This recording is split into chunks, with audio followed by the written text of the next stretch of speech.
Hello friends, welcome to my channel. तो चलिए शुरू करते हैं आज की जीके के सेशन को। तो पहला क्वेश्चन, वेदांगों की संख्या कितनी है तथा उनके नाम क्या हैं? तो इसका सही उत्तर हो जाएगा वेदांगों की संख्या 6 है। उनके नाम निम्न है, जो कि है पहला है शिक्षा, दूसरा ज्योतिष, तीसरा कल्प, चौथा व्याकरण, उसके बाद निरुक्त तथा छंद। इसी क्रम में बढ़ते हैं अगले क्वेश्चन की तरफ। वैदिक साहित्य के बाद भारतीय साहित्य में किसका समय आता है? तो इसका सही उत्तर हो जाएगा महाकाव्यों का।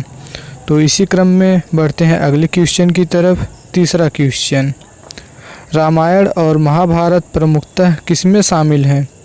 तो रामायण और महाभारत प्रमुखतः महाकाव्य में शामिल हैं। तो बढ़ते हैं इसी क्रम में अगले क्वेश्चन की तरफ।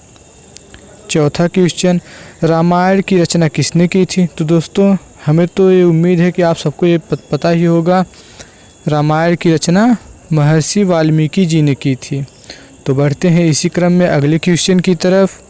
पांचवा क्वेश्चन, महाभारत की रचना किसने की थी? तो जो महाभारत की रचना की थी वो हैं महर्षि वेद व्यास जी। तो इसका सही उत्तर महर्षि वेद व्यास हो जाएगा। तो इसी क्रम में अगला क्वेश्चन, पुराणों की संख्या कितनी है?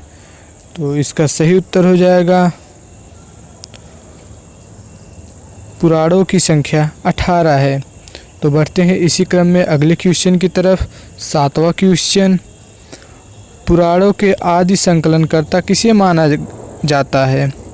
तो जो पुराणों के आदि संकलनकर्ता हैं उनका नाम है लोमहर्ष अथवा उनके पुत्र अग्रश्रवा को। तो इसी क्रम में बढ़ते हैं अगले क्वेश्चन की तरफ। आठवां क्वेश्चन, सबसे प्राचीन और प्रामाणिक पुराण कौन सा है?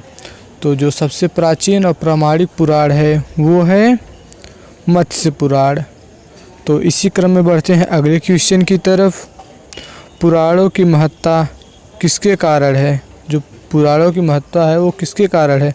तो इसका सही उत्तर हो जाएगा वंशावलियों के कारण। इसी क्रम में बढ़ते हैं अगले क्वेश्चन की तरफ। 10वां क्वेश्चन, मत्स्य पुराण किस वंश से संबंधित है? तो जो मत्स्य पुराण है वो है सातवाहन वंश से संबंधित।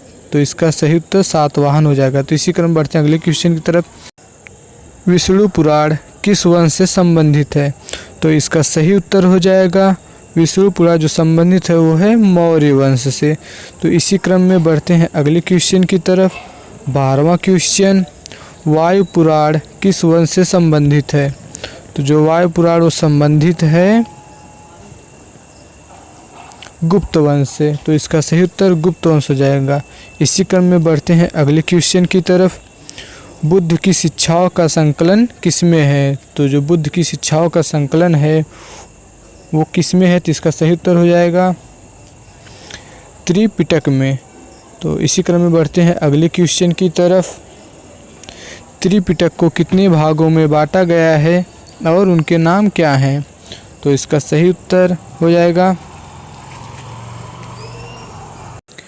त्रिपिटक को 3 भागों में बांटा गया है। पहला है विनय पिटक, दूसरा है सूक्त पिटक तथा तीसरा और अंतिम है अभिधम्म पिटक। तो इसी क्रम में बढ़ते हैं अगले क्वेश्चन की तरफ। विनय पिटक में किसका संग्रह है? तो इसी क्रम में इसका सही उत्तर हो जाएगा संघ संबंधी नियम तथा आचार संबंधी शिक्षाओं का।